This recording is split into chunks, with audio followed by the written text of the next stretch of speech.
할렐루야. 주님의 이름으로 오늘도 여러분의 가정을 축복합니다. 우리가 끊임없이 또 하나님을 찾고 또 하나님을 경외함으로 또 하나님을 영화롭게 하기를 원합니다. 오늘 함께 은혜 받을 말씀은 히브리서 11장 6절의 말씀입니다. 한번 제가 읽어보도록 하겠습니다. 믿음이 없이는 하나님을 기쁘시게 하지 못하나니 하나님께 나아가는 자는 반드시 그가 계신 것과 또한 그가 자기를 찾는 자들에게 상 주시는 이심을 믿어야 할지니라. 히브리서 11장 6절은 우리가 어떻게 이제 하나님을 기쁘시게 하고 영화롭게 할 것에 대해서 아주 명료하게 이야기하죠. 인간의 본래 목적이 무엇일까요? 하나님을 기뻐하고 하나님을 영화롭게 하는 것이 우리의 삶의 목적입니다. 바로 하나님이 이것을 위해서 우리를 부르신 것이죠. 자, 그러면 우리는 무엇을 어떻게 하여 하나님을 기쁘시게 할 수 있을까요? 히브리서 11장 6절은 짧지만 명료하게 몇 가지로 우리에게 얘기합니다. 간략하게 이것을 정리하면 첫째로는 믿음의 삶이 하나님을 기쁘시게 한다라는 것을 인정함으로 하나님을 기쁘시게 할 수 있습니다. 즉 믿음만이 하나님을 기쁘시게 할 수 있는 근거가 된다라는 것이죠. 죄인된 우리가 하나님을 만족시킬 수 있는 것이 무엇이겠습니까? 우리가 아무리 거룩하고 완전하다 할지라도 죄인된 우리가 어찌 하나님 앞에 완전할 수 있겠습니까? 심지어 우리가 수많은 재물과 물질을 하나님께 드린다 할지라도 하나님께서 그것이 부족하여서 그것을 받는 것은 아니시죠. 그래서 오늘 믿음이 없이는 하나님을 기쁘시게 못한다는 이 단어를 통해서 결국 성도가 하나님을 기쁘시게 할 수 있는 것은 결국 믿음의 삶이라는 것을 우리에게 이야기해 주고 있습니다. 그래서 성도의 삶은 오직 의인은 믿음으로 말미암아 살리라 라고 이야기하고 있다는 것이죠. 자, 두 번째, 하나님께 나아갈 때는 믿음으로 나아가는 것이 하나님을 기쁘시게 한다는 것을 기억했으면 좋겠습니다. 그러면서 오늘 이야기하죠. 하나님께 나아가는 자는 이라고 표현합니다.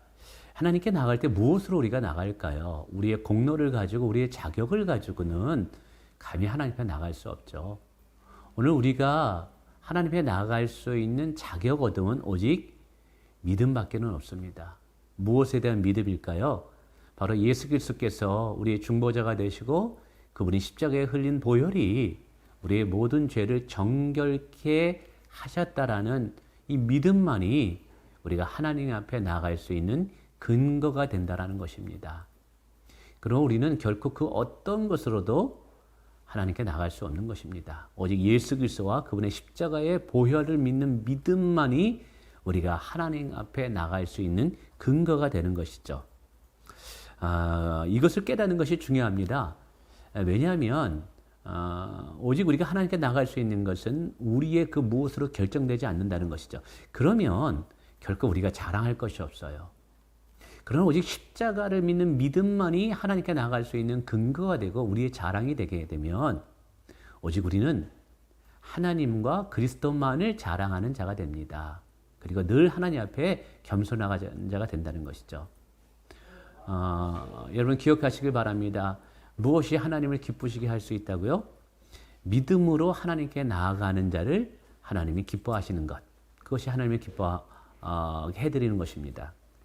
세 번째는 믿음으로 하나님의 존재를 믿고 신뢰하는 거예요. 오늘 성경은 말합니다. 그가 계신 것과 라고 말합니다. 반드시 그가 계신 것과. 이것은 하나님의 존재를 이야기하는 것이죠. 하나님을 찾는 자들이 하나님이 존재하지 않는다, 다 믿고 있는 거 아닙니까? 그러나 오늘 본문에서 하나님의 존재를 믿는다라는 것은 어떤 철학적이고 관념적인 하나님을 믿는 것이 아니라 정말 살아계신 하나님, 역사하시는 하나님, 하나님의 약속을 반드시 이루는 실제하는 하나님의 존재를 믿는 믿음을 가진 자들의 그 믿음을 기뻐하신다는 것이죠. 가령 우리가 하나님 앞에 예배하러 나왔어요. 그러나 예배하러 나올 때도 과연 우리의 마음의 중심에 과연 믿음이 있는가를 되짚어 볼 필요가 있다는 것이죠. 습관적으로 그냥 이렇게 나올 수 있습니다. 그러나 정말 이 예배 자리에 하나님이 존재하시고 오늘 나의 예배를 통해서 하나님은 영광을 받으신다 라는 진짜 살아계신 하나님을 예배하는 마음으로 그 믿음으로 나온 자들은 매번 주일날 드리는 예배를 할지라도 사실은 매번 다른 예배를 드린다라는 느낌을 얻게 될 것입니다. 그렇습니다. 무엇이 하나님을 기쁘시게 할까요? 하나님께 믿음으로 나왔을 때 그가 실질적으로 살아계신 하나님으로 우리를 만나주시는 그 하나님으로 믿는 믿음이 하나님을 기쁘시게 한다는 것이죠. 자, 계속해서 믿음으로 하나님을 찾는 자가 하나님을 기쁘시게 한다라는 것이죠. 성경이 말합니다. 또한 그가 자기를 찾는 자들에게 라고 말합니다. 여러분, 이때도 무엇을 가지고 찾겠습니까? 결국 성도는 믿음으로 하나님을 찾는다라는 것이죠. 근데 앞부분에 하나님께 나아가는 것과 하나님을 찾는다는 것은 좀 약간 차이가 있습니다. 하나님께 나아간다라는 것은 그분의 임재 안에 들어간다는 것을 이야기한다면, 오늘 제가 말씀드린 자기를 찾는 자들에게라는 것은 기도하는 자들에게 정말 실제적으로 하나님이 도움을 주신다는 그 믿음을 가진 자들에게 하나님은 기쁨의 영광을 받는다라는 사실이죠. 우리가 하나님 앞에 나갈 때 종종 우리의 모습이 참 변변치 못해서 미안하고 죄송할 때가 있죠. 우리가 하나님께 드리는 것은 별로 없고 하나님 앞에 뭔가 해놓은 것은 없는데, 그러나 매번 또 하나님 앞에 나가서 은혜를 구하고 도움을 구합니다. 그래서 변변치 못한 나의 모습 때문에 감히 하나님 앞에 얼굴을 못 들죠. 그러나 오늘 성경은 이야기하는 거예요. 우리가 우리 자신을 바라보지 않고 예수 그리스도께서 행하신 그 언약의 말씀을 믿는 믿음으로 하나님 앞에 구하여 하나님을 찾는 자들에게는 하나님께서는 그들을 통해서 영광을 받으신다는 것이죠. 오늘 우리가 어떻게 하면 하나님을 기쁘시게 할 수 있을까요?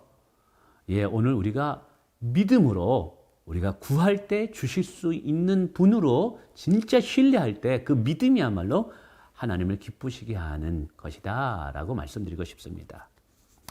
마지막으로는 상 주시는 이심을 바라봄을 통해서 사실은 하나님을 기쁘게 할 수 있습니다. 6절 후반부에 말하죠. 상 주시는 이심을 믿어야 할지니라. 그러니까 상 주심을 믿는다는 것은 결국 믿음으로 바라본다라는 것이죠. 여기서 이제 상이라는 것은 크게 두 가지로 구분되어질 수 있을 것 같아요. 바로 이 시점, 바로 이 현장 속에서는 정말 하나님의 살아계심을 믿고 믿음으로 하나님께 나가요 하나님께 구할 때 하나님께 분명히 나의 모든 삶을 합력하여 선을 이루시는 것이 그분의 상입니다. 우리의 연약함과 우리의 실수와 부족까지도 하나님 앞에 진실함으로 구할 때 하나님은 모든 것을 합력하여 선을 이루십니다. 바로 그것이 하나님이 우리에게 주시는 상이라는 것이죠. 그런데 이것을 정말 믿는 믿음으로 하나님께 나아가는 자가 하나님을 기쁘시게 할 수 있다는 것이죠. 오늘 우리의 기도가 짧은 기도를 한다 할지라도 또 짧은 예배를 드린다 할지라도 거기에 진정으로 우리에게 상 주시는 이심을 믿는 믿음으로 하나님 앞에 나아가 구할 수 있기를 원합니다. 바로 그 믿음이 하나님을 기쁘시게 한다는 거죠. 그리고 이 상은 궁극적으로는 우리가 저 천국에서 예수 그리스도와 함께 누릴 영광의 기업을 의미합니다. 사실 다윗도 그 영광의 기업을 바라보면서 믿음의 삶을 살았어요. 그래서 시편 23편에 보면 뭐라고 말하나요? 마지막 구절에 내가 여호와의 집에 영원히 거하리로다 라고 말합니다. 다윗은 이 땅에서 뿐만 아니라 저 영원한 하늘나라에 주어질 그 영원한 나라의 기업을 바라보면서 그 상을 바라보면서 신앙의 겸손을 했던 것이죠. 아브라함도 어때요? 히브리서 11장에 보면 아브라함이 늘 이사하는 텐트에서 살았던 이유는 저 영원한 하늘나라에 변하지 않는 영원한 장막을 바라보았기 때문에 이 땅에서의 텐트의 삶을 살았다라고 말합니다. 그러니까 아브라함도 결국 저 천국의 영원한 기업을 바라보면서 이 땅의 삶을 살았던 것이죠. 바로 그것이 아브라함의 믿음이고 그 믿음을 통해서 하나님은 영광을 받으신 거죠. 이런 바울은 또 어떻습니까? 이 바울도 정말 이 주님을 위하여 복음을 위하여 고난받는 것이 나중에 천국에서 하나님께 영광의 기업을 받을 것에 좋게 비교할 수 없다고 이야기합니다. 그리고 그의 마지막 서신서 디모데후서에 보면 그가 달려갈 길을 최선을 다할 것은 마지막에 그 영광의 면류관을 바라보면서 했다는 것이죠. 그렇습니다. 오늘 우리에게 주어질 그 상은, 최후의 상은 저 천국에서 준비되어 있는 것입니다. 바로 그 천국의 상을 바라보면서 오늘 하루하루 믿음으로 살아가는 삶이 하나님을 영화롭게 하고 기쁘시게 하는 것이죠. 바로 미래에 주어질 영원한 기업 때문에 오늘 우리가 인내하는 것이고, 우리가 복음을 부끄러워하지 않고 복음과 고난을 받을 수 있는 것이죠. 바로 그러한 삶이 하나님을 기쁘시게 한다는 것입니다. 말씀을 맺습니다. 오늘 우리의 삶의 목적이 무엇이라고요? 하나님을 기쁘시게 하는 삶을 사는 것입니다. 우리가 구원을 받은 궁극적인 목적이 뭐라고요? 하나님을 영화롭게 하고 기쁘시게 하는 것입니다. 어떻게 하나님을 기쁘시게 할 수 있을까요? 믿음으로 살아가는 삶이 하나님의 기쁘시게 하는 것을 인정함을 통해서 하나님을 기쁘시게 할 수 있습니다. 오직 하나님께 나아갈 때 나의 공로와 나의 자격을 가지고 하나님께 나가는 것이 아니라 예수 그리스도의 피 흘림을 의지하는 그 믿음으로 하나님께 나아갈 때 하나님을 기쁘시게 할 수 있습니다. 뿐만 아니라 정말 하나님은 실제 살아계신 하나님으로 우리와 함께 하신다는 진짜 그 믿음을 가지고 그 하나님을 인정할 때 하나님을 기쁘시게 할 수 있습니다. 또 믿음으로 우리가 구할 때 반드시 주신다라는 그 믿음으로 구하는 행위를 통해서 하나님은 우리를 기쁘시게 할 수 있습니다.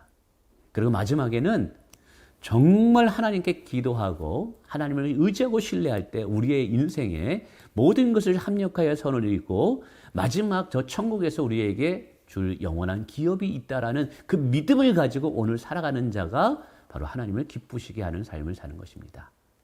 오늘 바라기는 저와 여러분이 그리고 우리의 모든 가정이 하나님을 기쁘시게 하고 영화롭게 하는 삶을 살기를 주님의 이름으로 축원을 드립니다. 감사합니다.